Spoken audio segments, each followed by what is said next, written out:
Salam untuk kita semuanya, berjumpa lagi dengan saya di channel Aritela Tutorial, tempat kita untuk berbagi informasi seputar informasi pendidikan dan informasi guru, serta informasi honorer dan informasi lain yang ada hubungannya dengan dunia pendidikan dan guru dan dunia honorer atau informasi yang relevan. Pada pertemuan ini saya menyapa seluruh Bapak Ibu honorer setanah air yang sedang menunggu tanggal resmi pendaftaran dan seleksi P3K 2024. Sebagai informasi Bapak Ibu bahwa pada informasi sebelumnya disampaikan menjelang akhir September 2024 tahun ini, maka pendaftaran dan seleksi P3K 2024 jelas kepada seluruh Bapak Ibu. Satu informasi penting perlu saya sarankan kepada Bapak Ibu, sebagaimana dimuat oleh media nasional jpn.com dan judul pendaftaran P3K 2024 honorer gugat Undang-Undang ASN ke MK. Dampaknya sudah nyata. Nah, Bapak Ibu, terkait dengan gugatan honorer ini mengenai Undang-Undang ASN ke MK, apakah ada sisi positif atau negatifnya? Tentu yang diharapkan Bapak Ibu, gugatan ini berdampak positif, ya. Di sini sampaikan dampaknya sudah nyata. Supaya lebih jelas, mari kita simak informasi berikut sampai selesai. Kira-kira apa hasil gugatan honorer terkait dengan pendaftaran P3K 2024 tahun ini, sebagaimana ada hubungannya dengan Undang-Undang ASN.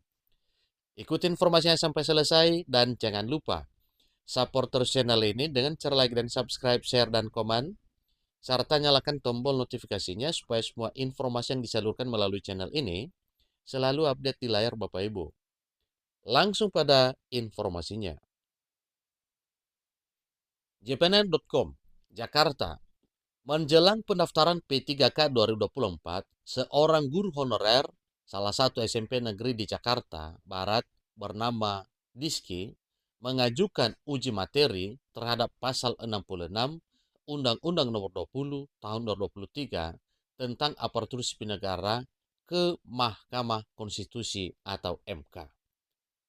Perlu diketahui bahwa pendaftaran P3K 2024 merupakan upaya pemerintah dalam melakukan penataan pegawai non-ASN yang berkaitan dengan pengangkatan honorer menjadi pegawai pemerintah dan perjanjian kerja atau P3K. Semangatnya ialah agar seluruh guru honorer yang sudah masuk dalam database BKN yang saat ini masih tersisa 1,7 juta bisa berubah status menjadi P3K di tahun 2024 tahun ini. Itulah keinginan beliau, ya. Bukan memperjuangkan diri, tetapi memperjuangkan nasib seluruh honorer, terutama yang telah bergabung di dalam atau yang telah terdaftar dalam database Badan Kepegawaian atau BKN. Harapannya, tahun depan sudah tidak ada lagi pegawai yang berstatus honorer atau sebutan-sebutan lainnya.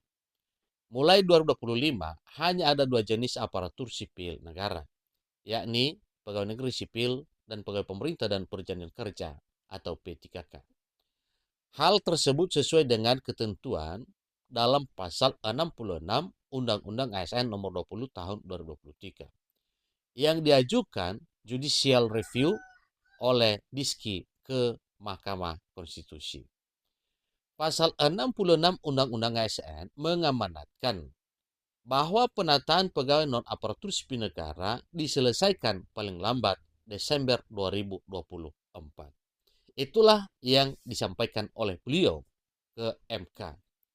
Sehingga nantinya apa maksud dan tujuan beliau menyampaikan hal ini kepada MK agar nasib honorer ini ada kejelasan sampai Desember 2024.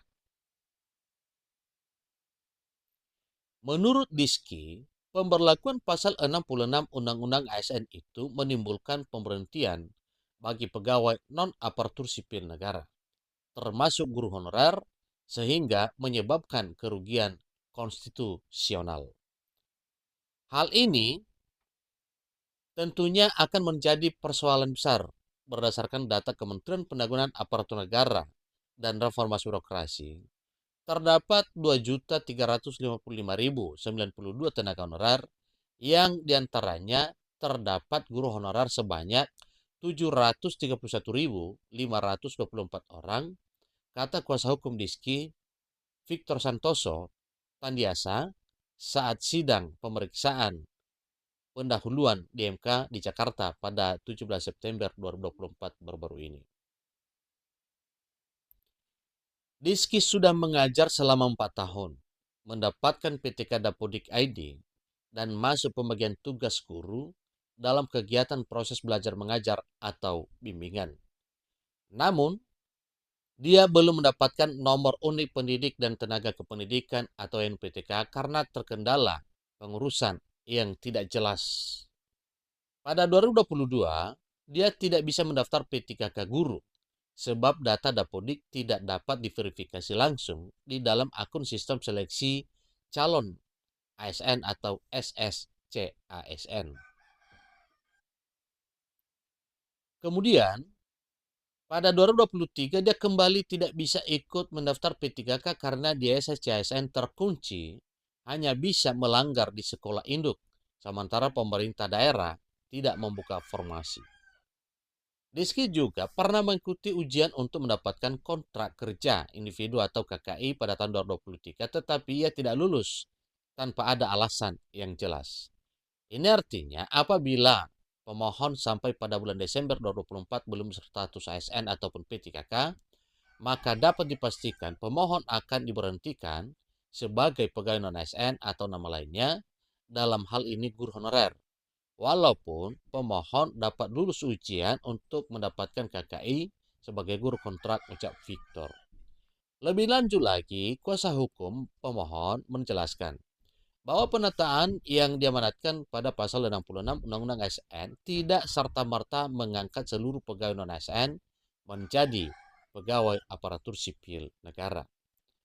Hal itu dikarenakan di bagian penjelasan pasal 66 Undang-Undang ASN disebutkan bahwa yang dimaksud dengan penataan adalah termasuk verifikasi, validasi, dan pengangkatan oleh lembaga yang berwenang.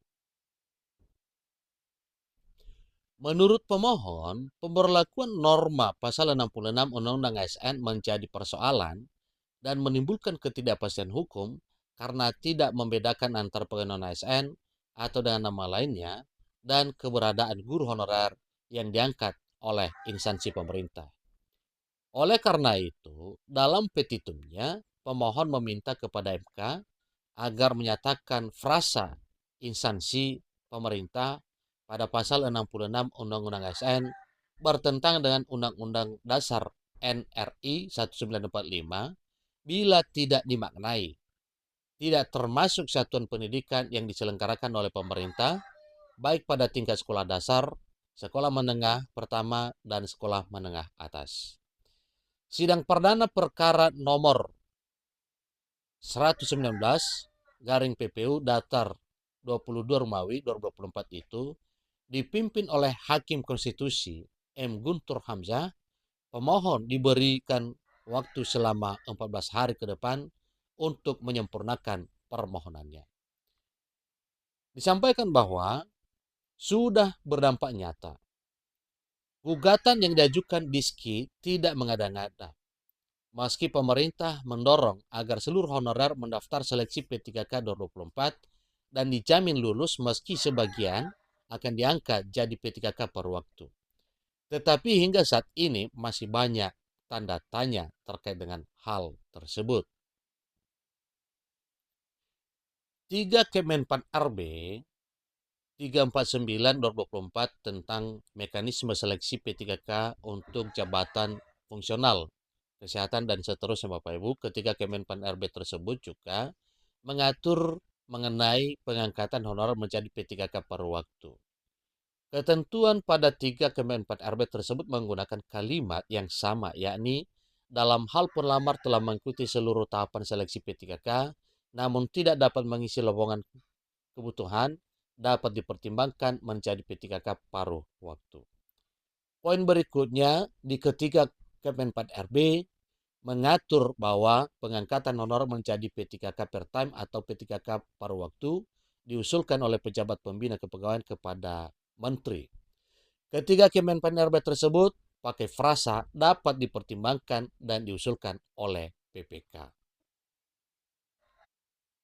Nah, itulah salah satu Bapak Ibu yang disampaikan oleh Diski, sehingga nantinya para honorer ini semuanya ada kejelasan, dan semoga saja apa dan bagaimana hasilnya, semoga hal ini nantinya membuahkan hasil yang positif.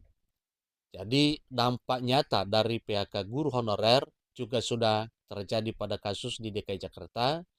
Kebijakan cleansing yang dilakukan Pemprov DKI Jakarta dengan memperhentikan sejumlah guru honorer langsung berdampak pada siswa di sekolah. Bukan sekedar ada sekian orang guru honorer yang tiba-tiba jadi pengangguran, tetapi proses belajar mengajar juga sempat kacau. Silakan baca lagi berita informasi ini Bapak Ibu di media lain, sehingga nantinya hal ini bisa menjadi satu hal yang perlu dipertimbangkan. Setelah heboh menjadi sorotan publik, para guru honorer DKI Jakarta yang sempat terkena kebijakan cleansing ditarik lagi ke sekolah. PHK dibatalkan. Jadi itu kira-kira wujud nyatanya salah satunya Bapak Ibu. Semoga informasi ini bermanfaat. Sampai ketemu informasi berikutnya. Terima kasih.